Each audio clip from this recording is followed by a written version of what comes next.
profit muscle. Someone with the power to wear a certain hat or a certain sneaker and make millions of kids do the same thing just because of the way they look up to you. Imagine what you could do with your voice if you choose to speak up.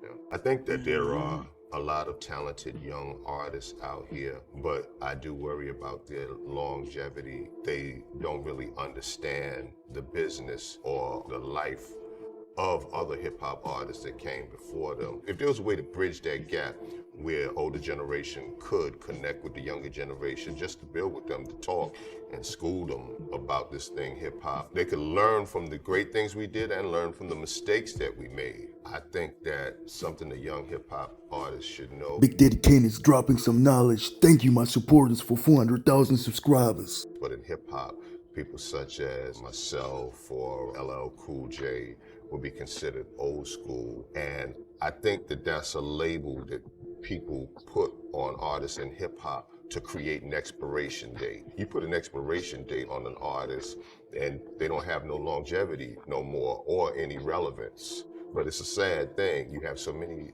legendary artists in hip hop that paved the way and should be recognized for that. My favorite era of hip hop. Probably the late 80s into early 90s. I just thought it was just so diverse at that time period. You heard LL, you knew it was him. You heard Chubb Rock, you knew it was him. You heard Public Enemy, you knew it was them. Like, no one really sounded the same. There was just so much going on. Hip hop turning 45 is crazy. Up until now, it's had so many different transitions, good and bad, but it's just amazing and beautiful.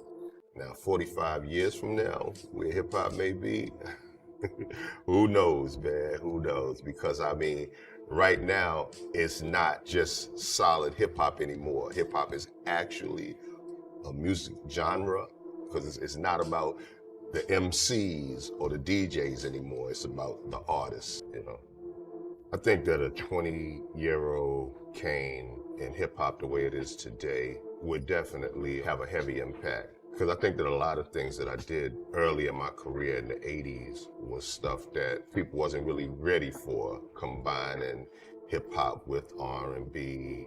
The last time Big Daddy Kane was caught half-stepping was probably back in 1990. When I first came out, I think that my style of music was different from others because of, number one, the rapid flow. I just had that rapid fire flow and that breath control that I think has really amazed a lot of people. And also the fact that you could understand everything that I was saying so fast. I was coming with the triple threat. I was coming at you lyrically.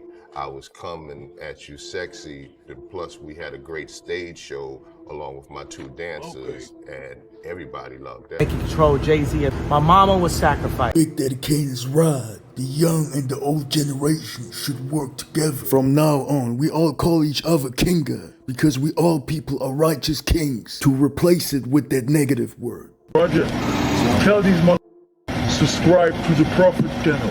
Oh, they got you.